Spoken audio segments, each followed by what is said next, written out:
di hari pernikahan saya. Seorang perempuan tua menarik lengan saya di lorong sepi. Ia berbisik dengan suara gemetar. Pergi sekarang. Nak, sebelum kamu menandatangani apapun. 10 menit kemudian, saya tahu. Suami dan ibu mertua saya menyimpan satu rahasia yang sudah menelan 3 perempuan sebelum saya. Halo, sahabat. Selamat datang kembali di kanal ini. Kalau kalian suka kisah seperti ini, tekan suka dan langganan dulu, ya.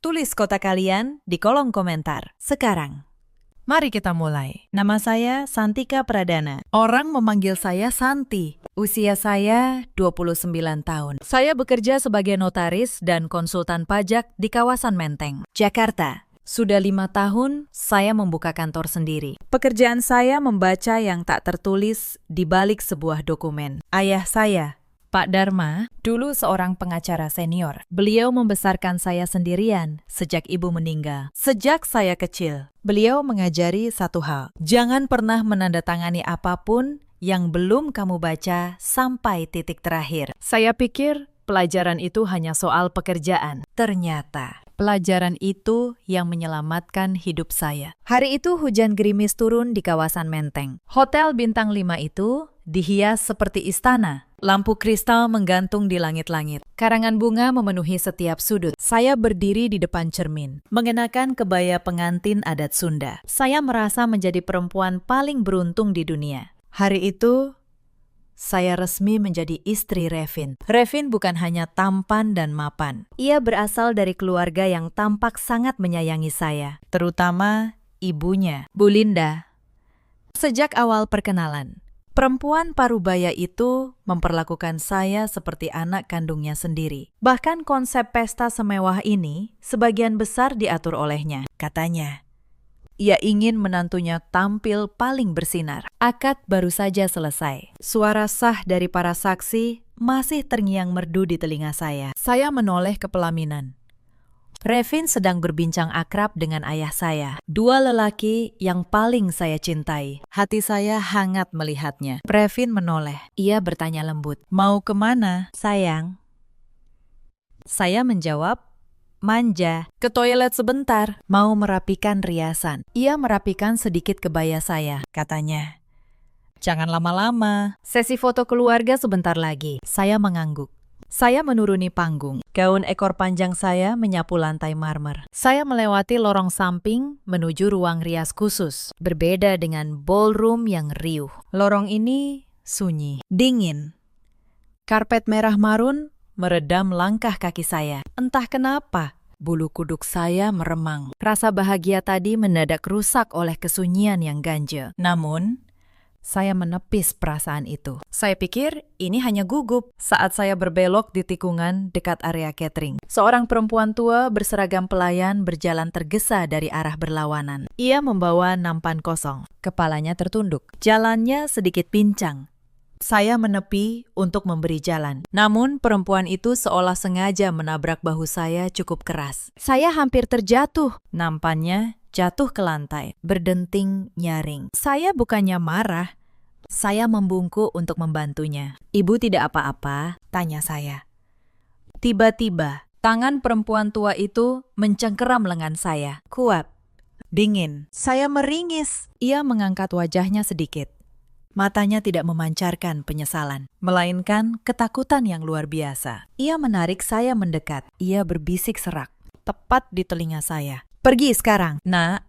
Bawa keluargamu. Jangan sampai kamu tinggal 1 malam pun di rumah itu." Saya terdiam kaku. Jantung saya seakan berhenti. "Apa maksud ibu?" tanya saya bingung. Perempuan itu tidak menjawab. Ia justru makin panik. Seolah ada yang mengawasi. Ia berbisik lagi, kali ini lebih menekan. "Larilah sebelum terlambat. Mereka bukan keluarga. Mereka pemangsa." Belum sempat saya bertanya, terdengar langkah sepatu hak tinggi mendekat dari ujung lorong. Perempuan tua itu tersentak. Ia melepaskan cengkeramannya, memungut nampannya dengan gemetar. Lalu, hampir berlari, menghilang di balik pintu tangga darurat. Saya berdiri terpaku. Napas saya memburu. Kalimat itu terngiang seperti kaset rusak. Mereka pemangsa. Dari ujung lorong, Bu Linda muncul. Senyumnya manis seperti biasa. Santi, sayang, kok di sini? Tamu sudah menunggu, katanya. Saya tersenyum kaku. Iya, Bu. Tadi ada pelayan yang jatuh. Mata Bu Linda menyipit sedikit. Hanya sepersekian detik.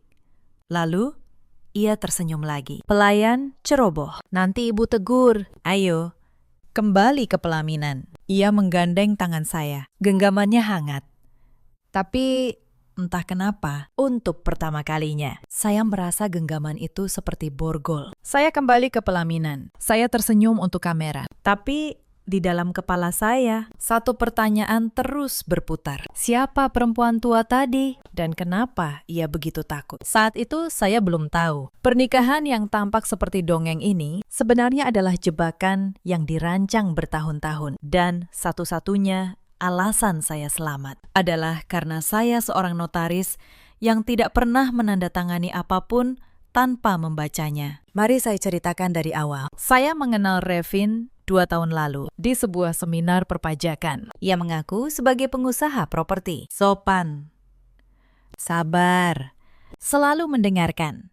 Berbeda dengan lelaki lain yang langsung terganggu begitu tahu penghasilan saya lebih besar. Saya seorang notaris yang mandiri secara finansial. Saya punya kantor sendiri, rumah sendiri di kawasan Bintaro. Dan satu hal lagi, saya pewaris tunggal harta peninggalan ibu saya. Sebidang tanah dan deposito senilai hampir 10 miliar rupiah yang dikelola dalam sebuah dana perwalian sampai saya menikah. Dulu saya pikir harta itu tidak penting dalam sebuah hubungan. Sekarang saya tahu, justru harta itulah yang membuat saya diincar. Revin tidak pernah membahas uang. Itu yang membuat saya percaya. Ia selalu berkata, "Aku sudah cukup, aku hanya butuh kamu." Padahal, ia tahu persis berapa nilai dana perwalian saya. Ia bahkan tahu tanggal pencairannya. Ibu Revin, Bu Linda, lebih lihai lagi. Ia tidak pernah meminta apapun. Ia memberi. Ia mengirim makanan ke kantor saya. Ia memuji masakan saya yang sebenarnya biasa saja. Ia memeluk saya dan berkata, "Ibu tidak punya anak perempuan. Kamu seperti pengganti saya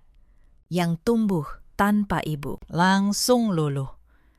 Saya tidak punya pertahanan terhadap kasih sayang seorang ibu. Itulah celah saya. Dan mereka tahu persis di mana celah itu. Ayah saya satu-satunya yang ragu. Pak Dharma adalah pengacara veteran. Beliau terbiasa membaca manusia seperti membaca berkas perkara. Saat saya kenalkan Revin, beliau tersenyum sopan. Tapi malam itu, beliau berkata pelan, "Nak, keluarga yang terlalu cepat menyayangi orang asing biasanya menyayangi sesuatu yang ada pada orang itu, bukan orangnya." Saya tersinggung waktu itu. Saya pikir ayah hanya tidak mau melepas saya. Tapi ayah saya bukan tipe yang memaksa. Beliau hanya berkata satu hal lagi. "Kalau kamu tetap mau menikah, biar tim hukum ayah yang urus dokumennya. Anggap saja hadiah dari ayah." Saya setuju.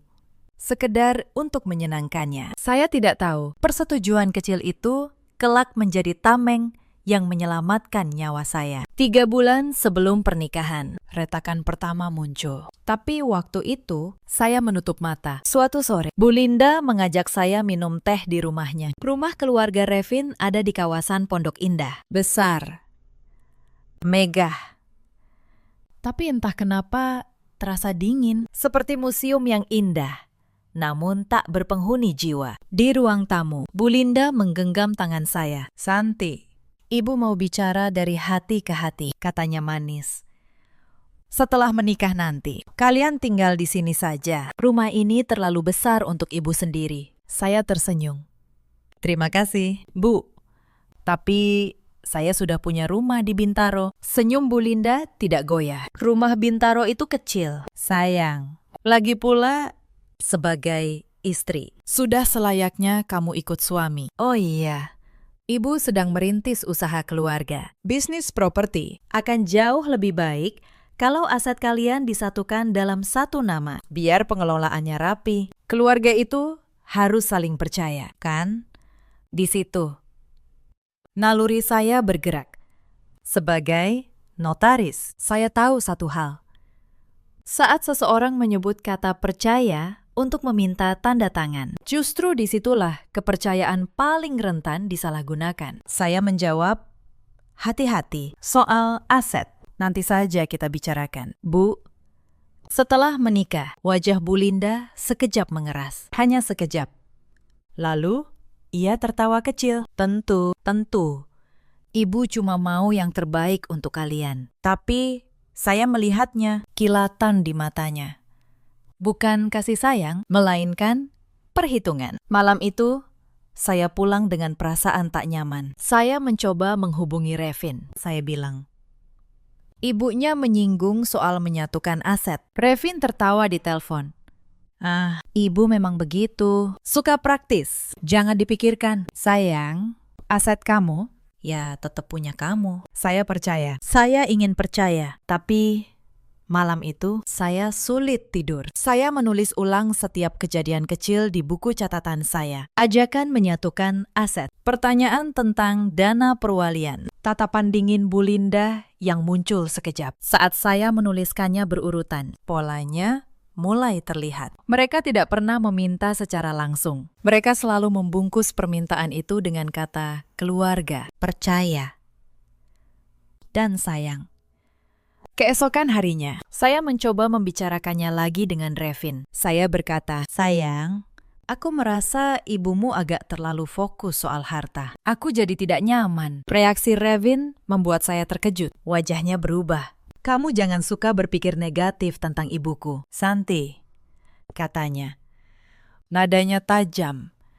Ibu sudah menganggapmu anak sendiri. Kamu malah curiga. Kamu ini kenapa? Apa karena kamu merasa lebih kaya, jadi memandang rendah keluargaku? Saya tertegun. Dalam sekejap, ia membalikan keadaan. Saya yang merasa terancam, justru dibuat merasa bersalah. Itulah gaslighting, membuat korban meragukan akal sehatnya sendiri. Saya tahu istilahnya, tapi mengetahuinya tidak membuat saya kebal terhadap rasa sakitnya. Saya meminta maaf malam itu. Bodohnya saya. Saya meminta maaf kepada orang yang sedang menjebak saya. Tapi, diam-diam di buku catatan saya menambahkan satu baris. Saat aku menyuarakan keraguan, ia tidak menjelaskan. Ia menyerang.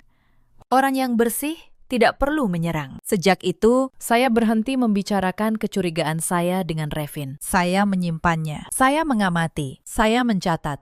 Dan saya mulai bersiap untuk kemungkinan terburuk. Tapi keesokan paginya, Revin datang ke kantor saya. Ia membawa setumpuk map, katanya. Itu dokumen administrasi pernikahan. Tinggal tanda tangan. Biar besok bisa diproses, ujarnya santai. Saya membuka map pertama, surat keterangan biasa. Map kedua, juga biasa. Tapi di map ketiga, saya berhenti.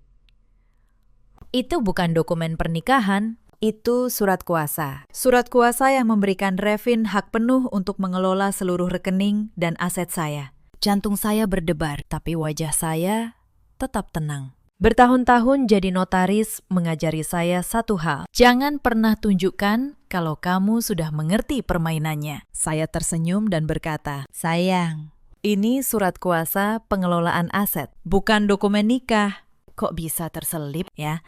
Revin terdiam sepersekian detik. Lalu, ia tertawa. Oh, masa? Mungkin tercampur dari berkas usaha ibu. Maaf, ya.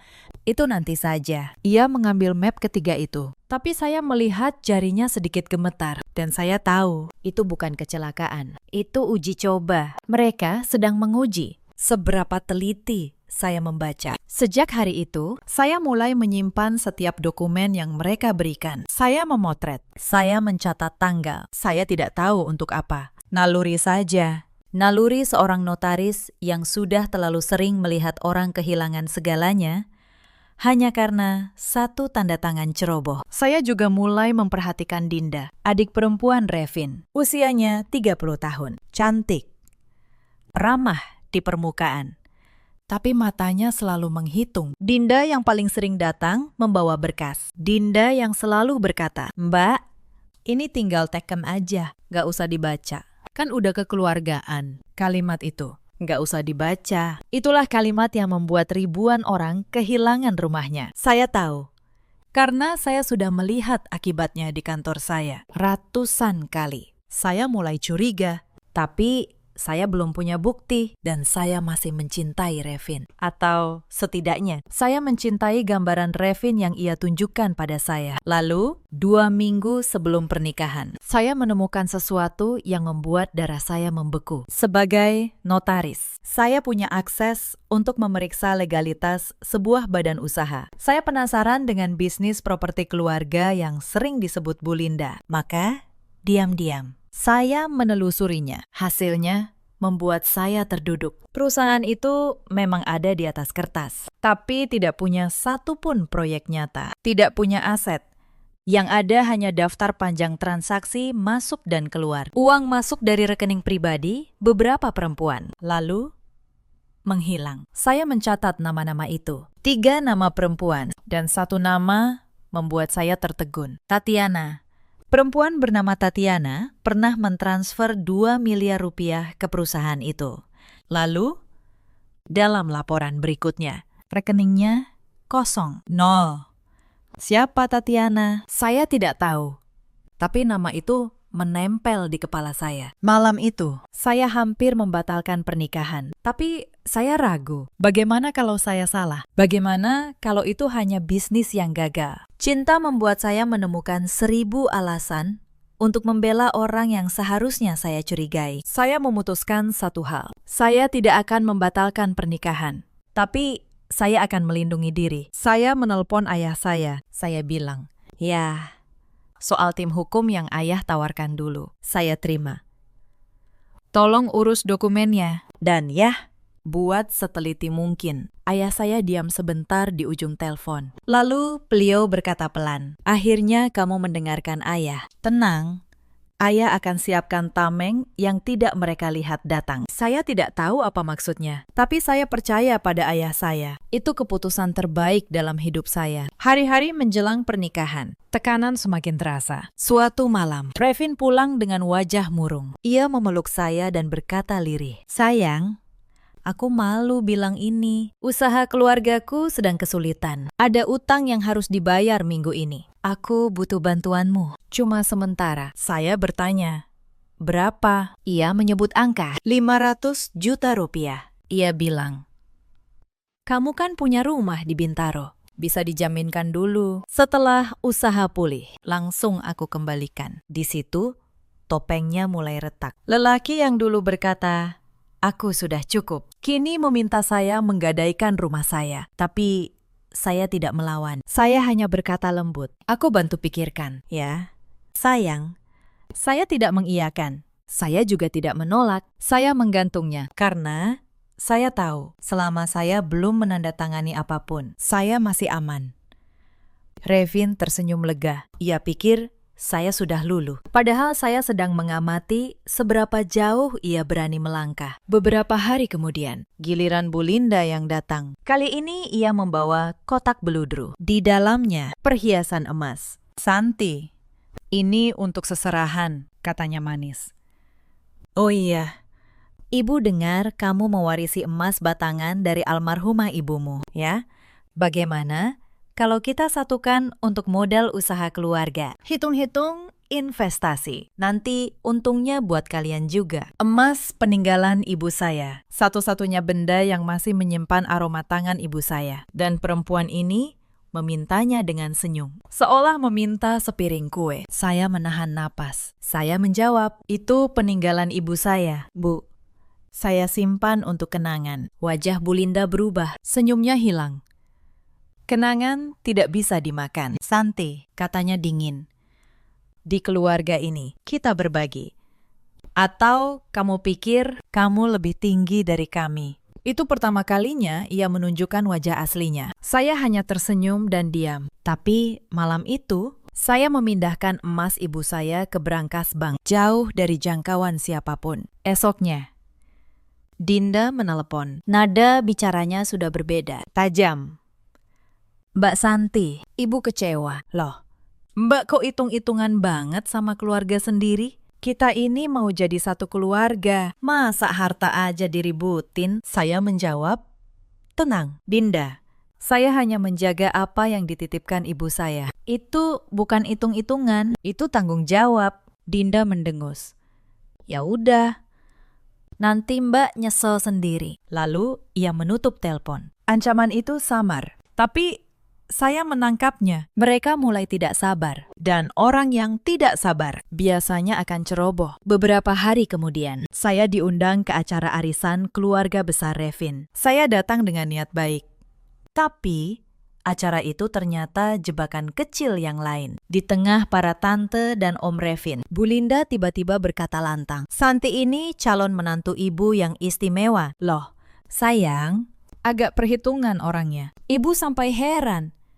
Masa sama keluarga sendiri, masih hitung-hitungan harta. Semua mata menoleh ke saya. Wajah mereka berubah.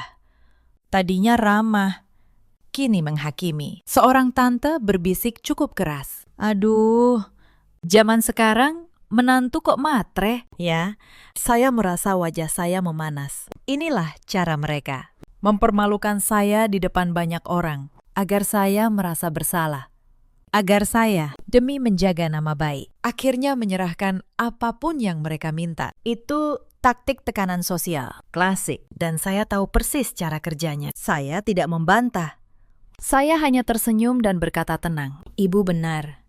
Saya memang teliti, karena ibu saya dulu berpesan, harta yang dititipkan harus dijaga. Bukan dibagi-bagi sembarangan." Saya yakin ibu, sebagai pengusaha, pasti setuju soal pentingnya kehati-hatian, kan?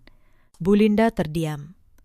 Ia tidak bisa membantah tanpa membuka kedoknya sendiri. Skor pertama untuk saya. Tapi saya tahu ia tidak akan berhenti. Esoknya, mereka berganti taktik. Mereka berhenti menekan dan mulai memasukkan. Tapi sebelum itu, ada satu makan malam yang tidak akan saya lupakan. Bu Linda mengundang saya dan ayah saya ke restoran mahal di kawasan Kuningan. Katanya, untuk mempererat hubungan dua keluarga. Di meja makan, suasananya hangat di permukaan, tapi di bawahnya ada arus yang dingin. Di sela obrolan, Bu Linda bertanya santai, "Santi, dana perwalian dari almarhumah ibumu itu cair kapan?"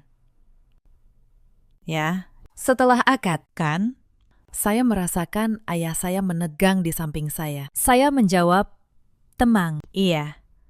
Bu, tapi pengelolaannya tetap di bawah pengawasan ayah saya, sesuai wasiat almarhumah." Senyum Bu Linda sedikit memudar. Oh, bukankah setelah menikah, sebaiknya suami yang mengelola, biar Revin yang mengembangkannya?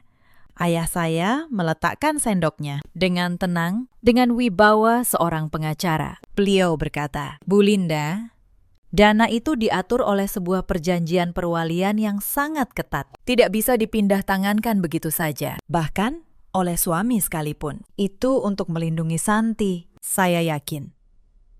Sebagai keluarga yang baik, ibu pasti senang mendengar Santi terlindungi, kan?" Kalimat ayah saya seperti pisau yang dibungkus beludru. Halus, tapi tajam. Bu Linda terdiam. Revin menunduk. Untuk pertama kalinya, saya melihat mereka kehilangan kendali atas percakapan. Tapi di balik kekalahan kecil itu, saya melihat sesuatu yang lebih menakutkan. Saat Bu Linda mendengar, dana itu tidak bisa diambil dengan mudah. Matanya tidak menunjukkan kekecewaan biasa. Matanya menunjukkan tekad. Tekad untuk mencari cara lain. Cara yang lebih kasar. Malam itu, di mobil, ayah saya berkata pelan, "Nak, mereka tidak akan berhenti di kata-kata manis lagi. Mulai sekarang, mereka akan mencoba dokumen. Bersiaplah." Beliau benar. 2 hari kemudian, Dinda datang ke kantor saya tanpa janji. Ia membawa sekotak kue dan senyum yang dibuat-buat. "Mbak Santi, aku minta maaf. Ya, soal telepon kemarin," katanya manis. "Aku cuma sayang sama keluarga." "Oh iya, ini ada satu berkas dari ibu. Soal pemberkatan nanti. Tinggal teken di bagian bawah aja. Nggak usah dibaca. Ribet. Nanti telat." Saya menerima berkas itu. Saya membukanya pelan di depan Dinda. Sengaja. Halaman demi halaman, Saya baca dengan teliti. Wajah Dinda mulai gelisah. Mbak, gak usah dibaca semua. Kelamaan, katanya. Saya tersenyum. Saya notaris. Dinda, membaca dokumen itu pekerjaan saya. Justru aneh kalau saya tidak membacanya. Di halaman keempat, saya menemukannya. Sebuah pasal yang diselipkan dengan huruf kecil. Pasal yang menyatakan saya menyerahkan hak pengelolaan dana perwalian kepada suami. Terhitung sejak hari akad. Diselipkan. Di antara dokumen pemberkatan biasa. Saya menutup berkas itu tenang. Dinda, di sini ada pasal soal dana perwalian. Sepertinya salah berkas. Ini bukan dokumen pemberkatan. Nanti saya kembalikan ke ibu, ya. Wajah Dinda memucat. Ia tergagap. Oh, iya. Mungkin tercampur. Maaf, Mbak, ia buru-buru pamit. Meninggalkan kue yang bahkan tidak ia buka. Saya memfoto setiap halaman berkas itu sebelum mengembalikannya. Satu bukti lagi, masuk ke dalam map saya. Lalu datang serangan yang paling berani. Suatu pagi, seorang rekan notaris menelpon saya. Pak Tono.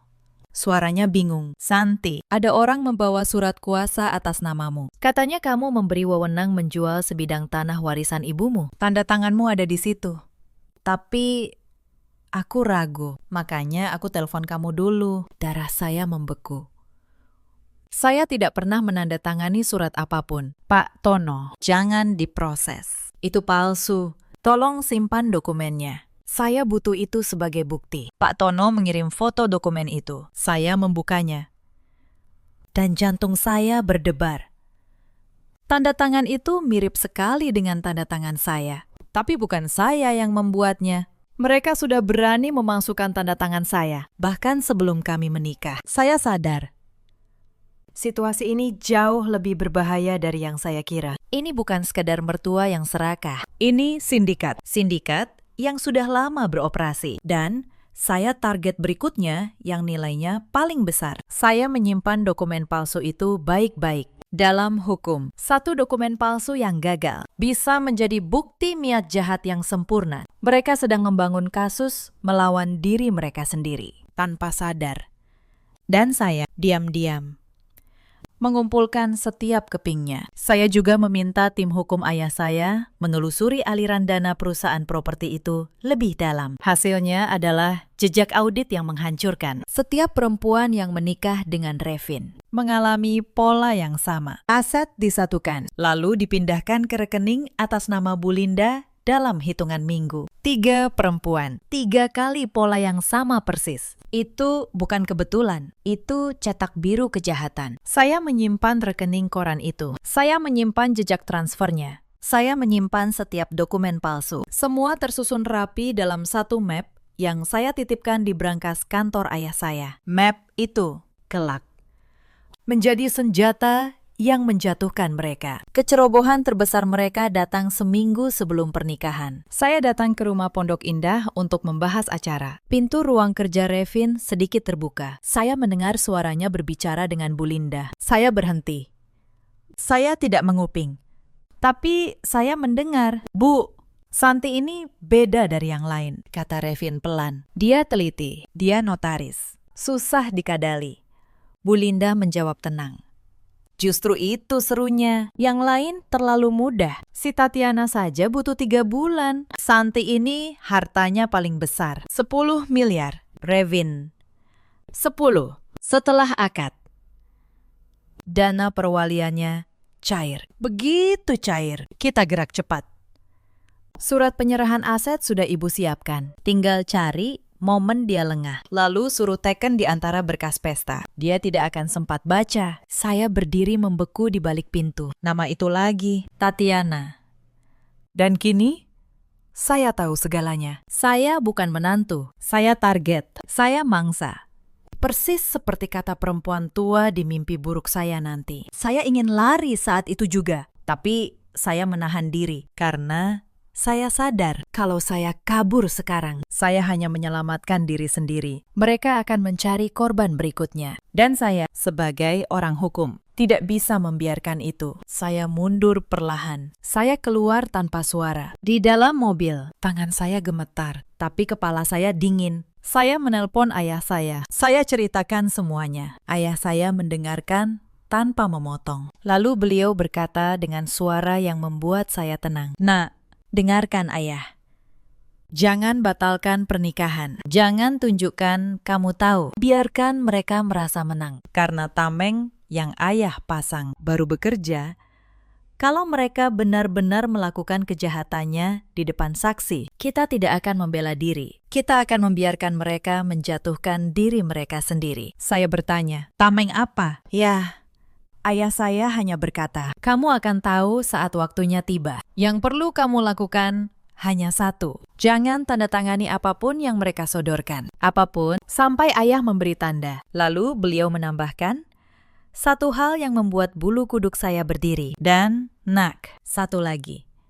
Cari tahu, siapa Tatiana? Perempuan itu kuncinya." Sejak hari itu, saya menjalani peran. Saya tetap tersenyum di depan Bu Linda. Saya tetap memeluk Revin. Saya tetap berpura-pura sebagai pengantin yang berbahagia. Padahal, di balik gaun pengantin yang sedang dijahit, saya sedang menyusun perangkap. Saya mulai mencari Tatiana. Dan 2 hari sebelum pernikahan, saya menemukannya. Tatiana ternyata bukan nama asing di catatan pengadilan. Saya menemukan sebuah laporan polisi lama yang dicabut. Pelapor bernama Tatiana. Terlapor, sebuah perusahaan properti keluarga. Laporan itu dicabut tanpa alasan jelas, seolah seseorang memaksanya diam. Dengan bantuan tim hukum ayah saya menemukan alamat Tatiana. Sebuah rumah kontrakan sempit di pinggiran Bekasi. Jauh sekali dari kemewahan Pondok Indah. Saya datang sendiri. Pintu dibuka oleh seorang perempuan. Wajahnya rusak. Ada bekas luka bakar di satu sisi pipinya. Tapi saya langsung mengenali matanya. Mata penuh ketakutan itu. Perempuan tua di lorong nanti. Perempuan yang akan membisikkan peringatan. Tatiana. Ia memandang saya lama. Lalu, air matanya jatuh. "Kamu calon istri Revin, ya?" Tanyanya lirih. "Kamu masih sempat, larilah." "Nak," saya masuk.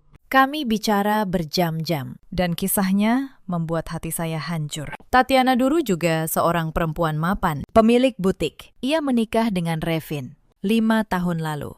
Pernikahan yang sama mewahnya, Bu Linda yang sama manisnya. Setelah menikah, mereka membujuknya menyatukan aset. Tatiana menolak. Lalu, satu malam, terjadi kebakaran di dapur rumah Pondok Indah. Tatiana terjebak, wajahnya terbakar. Ia selamat, tapi dalam keadaan trauma berat. Saat ia di rumah sakit, dalam kondisi setengah sadar, mereka menyodorkan dokumen, surat penyerahan seluruh asetnya. Ia menandatanganinya tanpa membaca, karena ia pikir itu dokumen rumah sakit. Saat ia sadar, semuanya sudah hilang. Rumahnya, butiknya, tabungannya. 2 miliar rupiah lenyap, dan pernikahannya dibatalkan sepihak, seolah ia tidak pernah ada. "Aku mau melapor," kata Tatiana.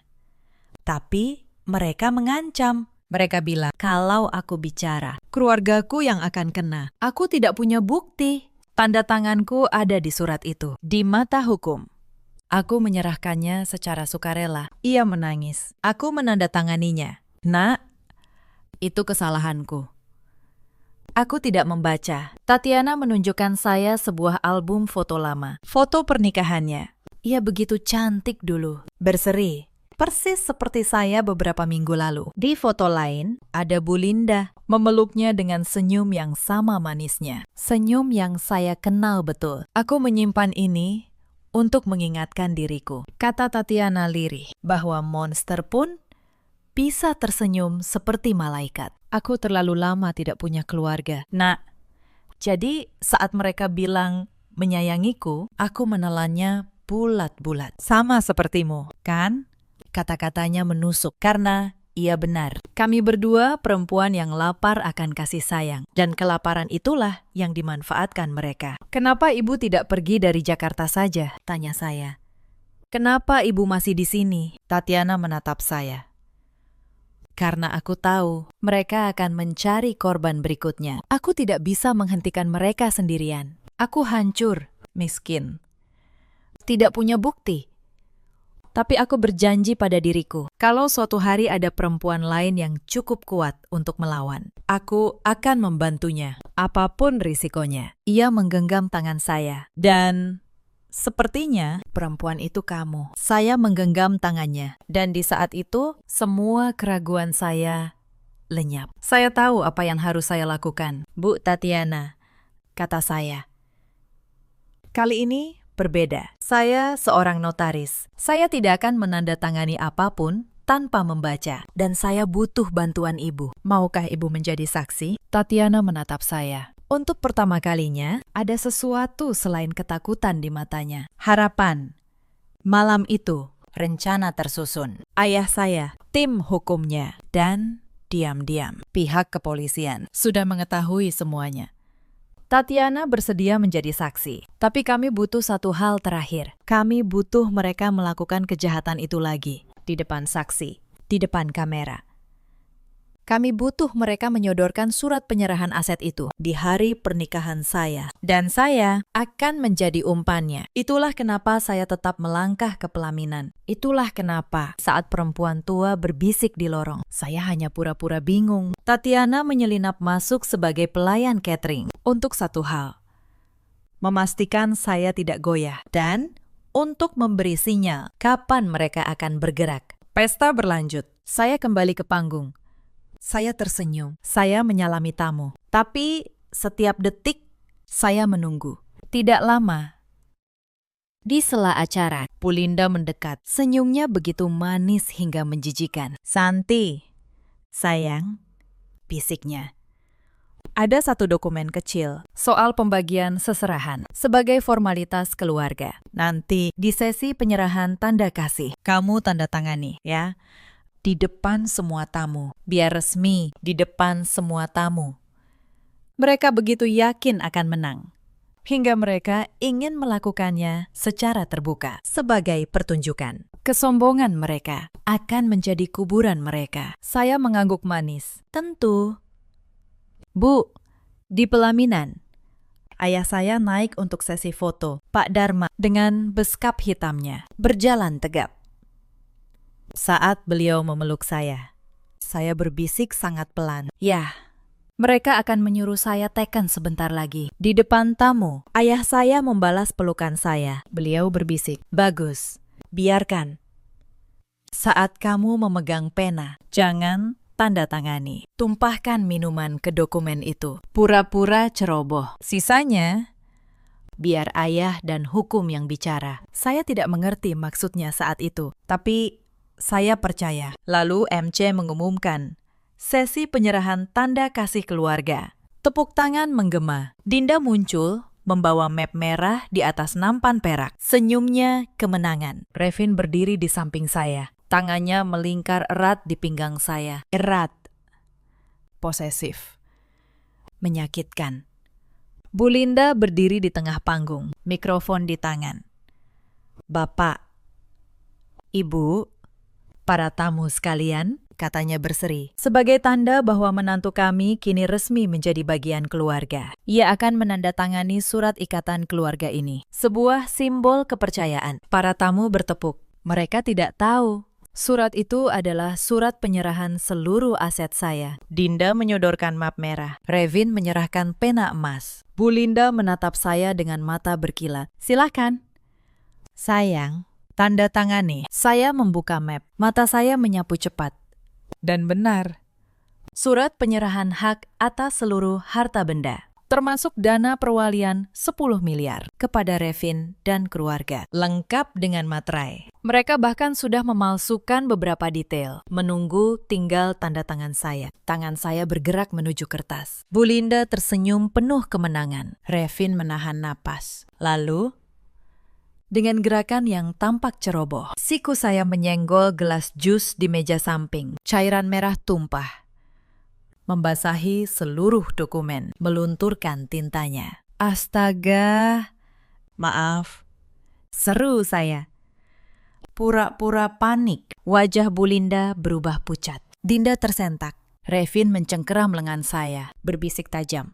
Apa-apaan kamu? Tapi sebelum mereka sempat bereaksi, di seberang ruangan terdengar suara serak yang membelah keheningan. Mau kemana terburu-buru? Menyodorkan surat itu. Semua mata menoleh. Di ambang pintu dapur, berdiri perempuan tua berseragam pelayan. Perlahan, ia melepas masker di wajahnya. Wajah penuh bekas luka itu terpampang di bawah lampu kristal. Bu Linda menjatuhkan mikrofonnya. Wajahnya berubah abu-abu. Bibirnya bergetar menyebut satu nama. Tatiana. Ruangan yang tadi riuh, kini sunyi total. Para tamu saling pandang, bingung. Tatiana melangkah maju, perlahan. Tongkat di tangannya mengetuk lantai marmer. Suaranya bergetar, tapi tegas. 5 tahun lalu, saya berdiri di pelaminan yang sama, memakai gaun yang sama indahnya, dan menandatangani surat yang sama dengan yang baru saja akan ditandatangani perempuan ini, kata Tatiana, menunjuk saya.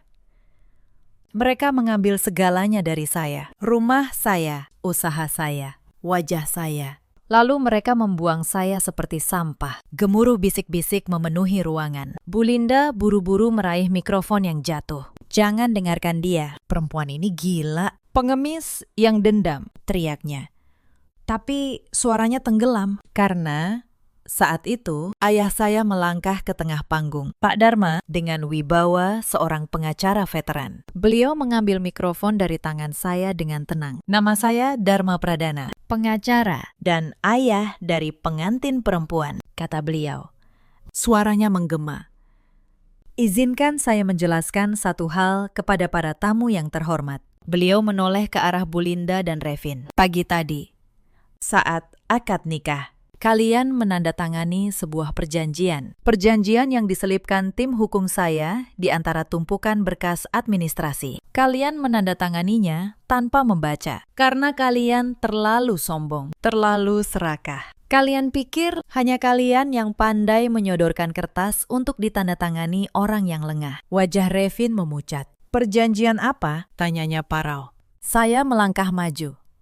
Saya rogoh saku tersembunyi di balik gaun pengantin saya. Saya keluarkan sehelai dokumen. Berbeda dari yang tadi basah. Ini dokumen asli. Disiapkan jauh-jauh hari. Atas saran tim hukum ayah saya. Kalian lupa satu hal, kata saya.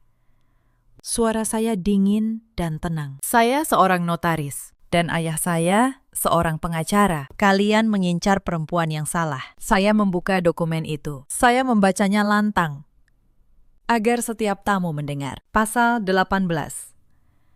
Apabila salah satu pihak terbukti melakukan tindak pidana penipuan, pemalsuan dokumen, atau upaya melawan hukum untuk merampas harta pasangannya, maka pernikahan ini batal demi hukum. Dan pihak yang bersalah wajib menyerahkan seluruh aset pribadinya sebagai ganti rugi. 10 kali lipat dari total kerugian. Saya menurunkan kertas itu. Saya menatap Bu Linda. Surat penyerahan aset yang baru saja ibu suruh saya tanda tangani di depan ratusan tamu dan puluhan kamera adalah bukti tindak pidana yang ibu lakukan sendiri. Secara sukarela, di depan saksi, ibu yang mengangkat mikrofon dan mengumumkannya. Bu Linda terhuyung. Ia mengerti hukum. Ia tahu artinya ini. Wajahnya yang pucat kini menjadi abu-abu. Jadi, lanjut saya.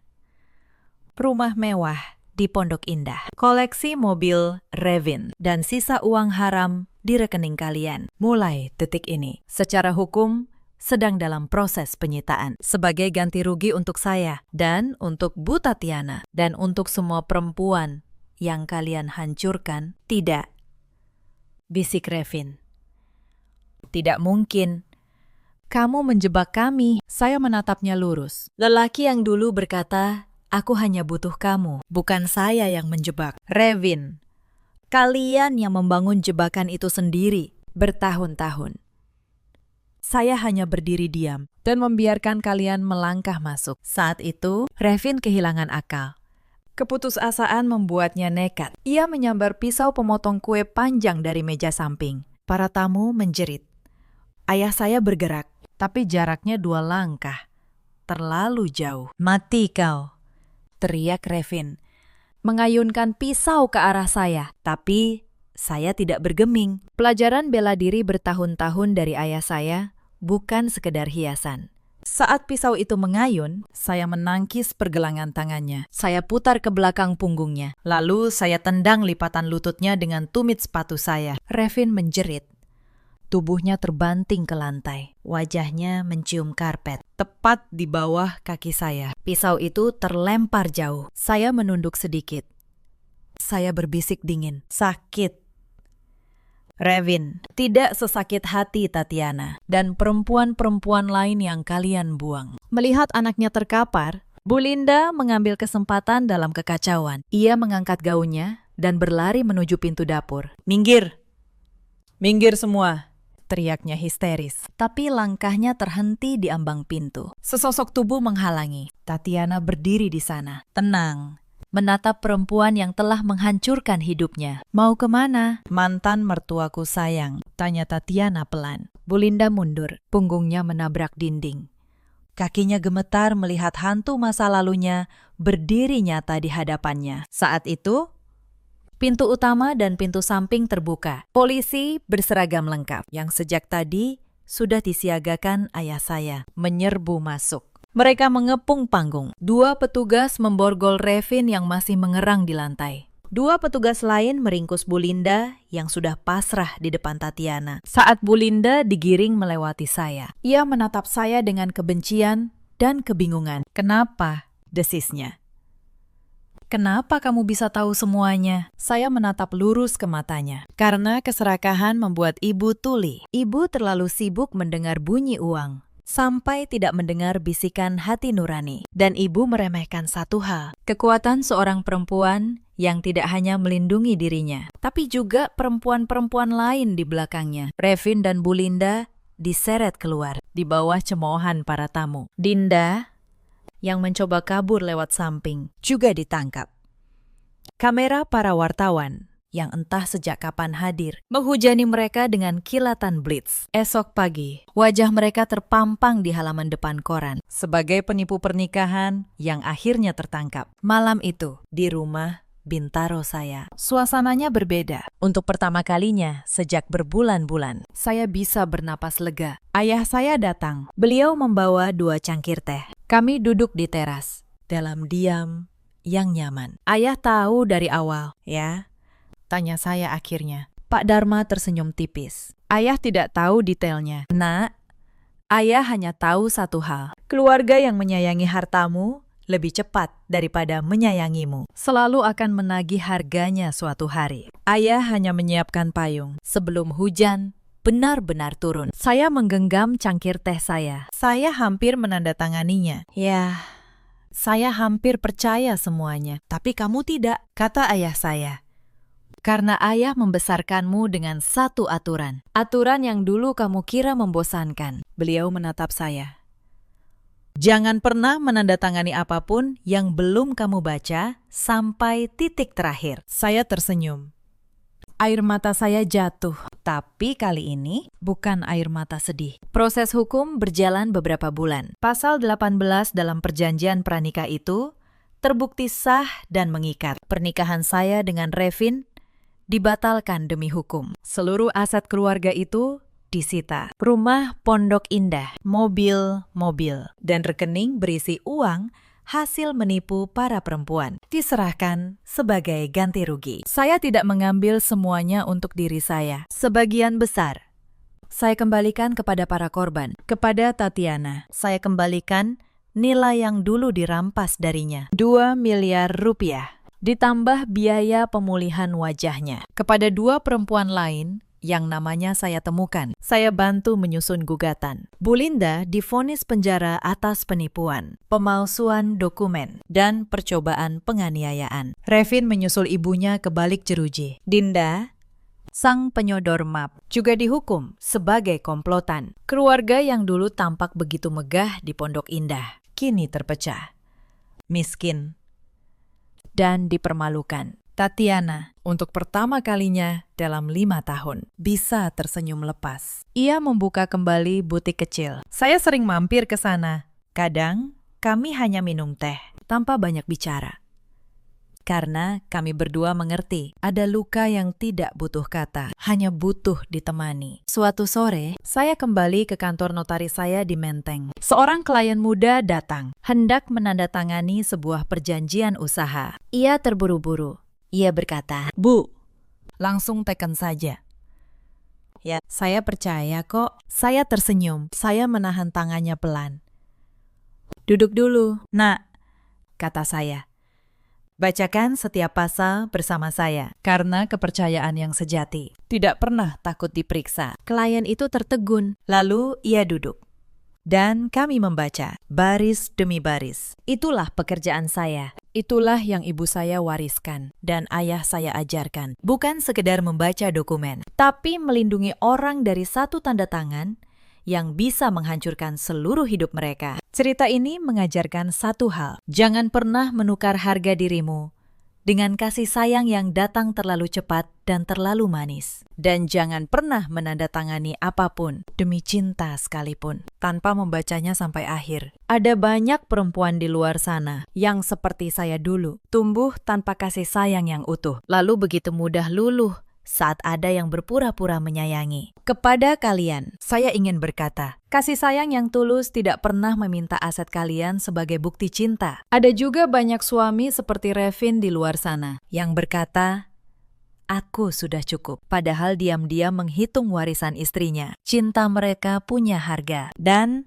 harganya adalah seluruh hidupmu. Ada pula para ibu mertua seperti Bu Linda yang memeluk menantunya bukan karena sayang, tapi karena melihat apa yang bisa diambil. Mereka menyebut diri keluarga, padahal mereka pemangsa yang berbaju kasih. Tatiana kini hidup tenang dengan butiknya. Revin, Bu Linda, dan Dinda menghabiskan tahun-tahun mereka di balik jeruji sebagai gelandangan yang dulu pernah kaya. Dan saya kembali berdiri di atas kaki saya sendiri, lebih kuat dari sebelumnya. Dalam hidup, kita selalu punya pilihan, membaca atau percaya buta, melawan atau menyerah. Saya memilih membaca, dan pilihan itu menyelamatkan hidup saya. Bagaimana dengan kalian? Pernahkah kalian hampir menandatangani sesuatu yang nyaris menghancurkan hidup kalian? Ceritakan kisah kalian di kolom komentar. Terima kasih sudah menemani sampai akhir.